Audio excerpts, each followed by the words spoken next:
You hear the word tyranny used a lot these days, and the phrase soft tyranny used a lot. The phrase soft tyranny was used not first, but used well by Alexis de Tocqueville. And I cite it in my book, Liberty and Tyranny. It's something I talk about day in and day out. And when I put the title to this book, Liberty and Tyranny, it was purposeful, obviously. There are people in this country who believe in liberty. Doesn't mean we always agree on how to get there, but we believe in it. And there are others who don't. Or they think liberty is something that government gives you, or some program, or somebody else's wealth, when in fact that's tyranny. I'm 53 years old. Since I was 13, I've been studying the history of this country. I know, it's odd, but so be it. I've been studying all kinds of philosophers. Classical philosophers, the ancients, they call them, all the way up to so-called modern philosophers in the last century, some of whom were really great, like Karl Popper as an example, or Erich Hoffer, and many others. I'm going to tell you something, and I tell you this from the bottom of my heart, as somebody who has spent years and years and years studying our history, and study world history, and studying philosophy. We are living in a soft tyranny. The reason the word soft is used is because it's not as if you're being rounded up. It's not as if you're being punished every day. What's meant by that is a gradual yet persistent denial of your unalienable rights. And you can see the forces of tyranny pushing back from time to time. The President of the United States, since he's come into office, hasn't done a thing to protect liberty. He hasn't done a thing to expand liberty.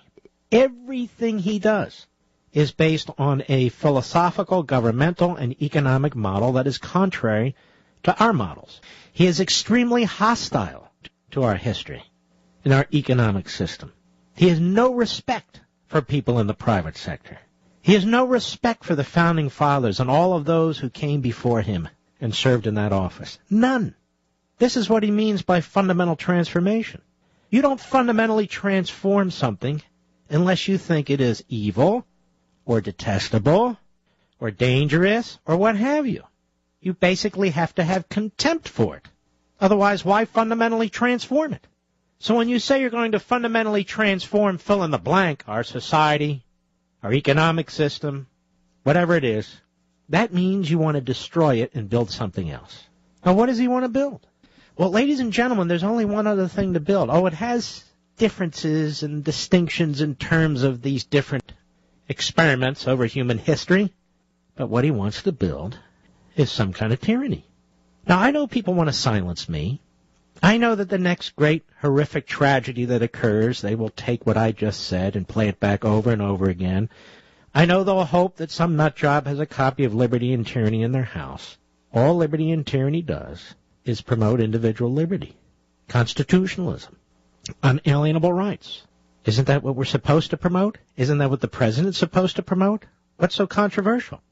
Well, it's controversial if there still remain voices who go back to the founding and before and remind their fellow citizens that other nations crumbled from within because of the tolerance the people had for tyranny.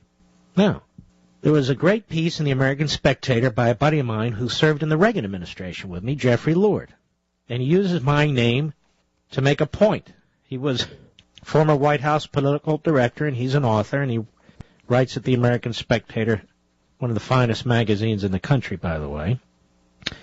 He writes, barely 24 hours after her inauguration as America's first woman chief executive, President Sarah Palin announced today that Attorney General Mark Levin has been instructed to stop defending Roe V Wade and abortion, in a wave of fresh lawsuits filed in federal courts around the country. Let me add a footnote to this before I continue. I spent some time on this issue yesterday, the Defense of Marriage Act, and how outrageous what the president had done was. And I'm thrilled that others today have picked up on this because it's crucial, because I was concerned yesterday that they were going to let it sit there. Jeffrey Lord goes on, said the Attorney General, quote, Roe v. Wade contains numerous expressions, that would be me, the pretend Attorney General, reflecting moral disapproval of unborn children and their potential intimate and family relationships, precisely the kind of stereotype-based thinking and animus the Constitution's Equal Protection Clause is designed to guard against.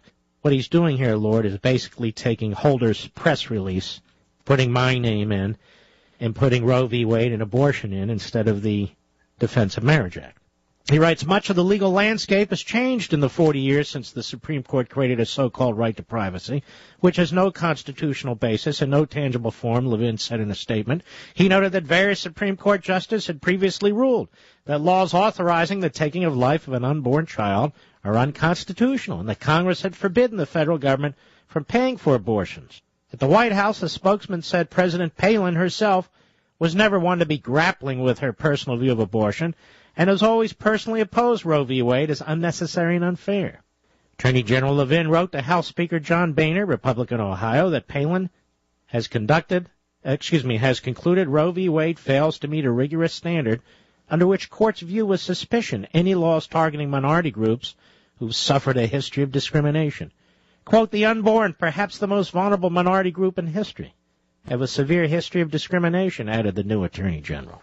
On Wednesday, Levin said the president has concluded that given a documented history of discrimination against the unborn, classifications that include genetic detection of sexual orientation should be subject to a more heightened standard of scrutiny than the department had been applying in legal challenges to the act up to now.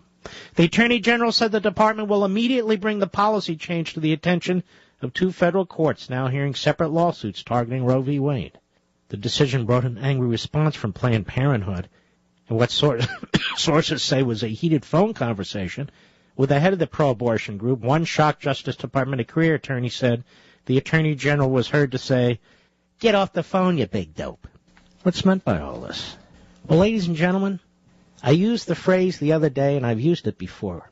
You have an imperial president. You need to have an imperial president when you're promoting soft tyranny. Whereas Ronald Reagan looked for ways to devolve power back to the states, and more so to the individual, where he looked for ways to limit the government, Barack Obama does the opposite. He's a self-aggrandizer. He looks for ways to nationalize issues, to federalize issues, and to control issues. And that's a huge difference, is it not? Now, we have a Congress that passes laws. The president signs them, and it's his job to enforce them. The reason we have a Justice Department is that that department, among other things, is supposed to represent the government in court, that is, you and me. When our representatives pass a law and a prior president signs it into law, it's the job of the Justice Department and subsequent presidents who oversee the Justice Department to show fidelity to the law. You see, if a president can decide that he's not going to enforce a law under one other pretext, then there's nobody left to enforce it. Interesting, if we did this in the spending or budget context, the left would go nuts. For example, Congress passes a budget, but the president decides to impound funds. Well, where does he get that authority? Well, interestingly enough, he may well have that authority, but that was one of the articles of impeachment that they were drawing up in the House Judiciary Committee against Richard Nixon when he was impounding funds appropriated by Congress. What happens when a president, in effect, impounds a law or part of a law that's been passed by Congress and signed by a previous president? What kind of an offense is that? Does it even merit mention on NBC, ABC, CBS? No.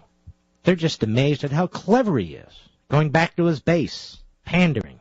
They completely ignore the constitutional problem. Liberals say we ought to rely on precedent. Well, of course, they only want us to rely on precedent that advances their agenda. Otherwise, the precedent needs to be overruled.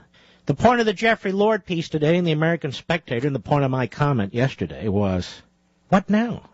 Barack Obama has just changed the presidency. And if this goes unchallenged, he's just changed the nature of our government yet again. Under this one man, if he has his way, the federal government has the power to tell you that you must enter into commerce, you must purchase something from another private citizen or private group, and if you don't, they can penalize you. Under this one man, the president has the ability to, in essence, impound laws under various pretexts and to not defend them in court, adjudicating them right there on the spot as unconstitutional. Where did he get this power? Whatever happened to the liberals who insist on judicial supremacy? Where are all the judicial activists and their advocates today? Nowhere. It's an amazing thing to watch, this imperial president. He has an environmental protection agency, as we've discussed many times, issuing regulations that are going to control industrial production in this nation that'll affect everything you buy, every service you get, drive your costs through the roof, because the Environmental Protection Agency is run by a bunch of radical, flat-earth, no-growth Marxists, specifically doing that which Congress has yet to do. Congress has refused to empower the Environmental Protection Agency to regulate the air. Now, we have the Clean Air Act. I'm not talking about pollution. I'm literally talking about the air that comes out of your nose and your mouth. They don't have the authority, yet they've seized it with the prodding from a 5-4 decision on the Supreme Court. Regulating our air, the air that we breathe out of our nose and mouth. Regulating our health care to the point where they can tell us what to buy, when to buy it, and how much to pay for it. Regulating to the point where we live in a soft tyranny, don't we? The president goes on. I understand he's going to enjoy a concert, a Motown concert tonight. Let them eat celery. You know, there's going to be an effort, because these gas prices are going up, it's going to harm the economy even worse. People are going to start really noticing it. There's going to be an effort to divert attention. We talked about this the other day, too. But let's be clear. Obama, even today, has put his foot on the brake when it comes to drilling and refining, even today. We'll be right back.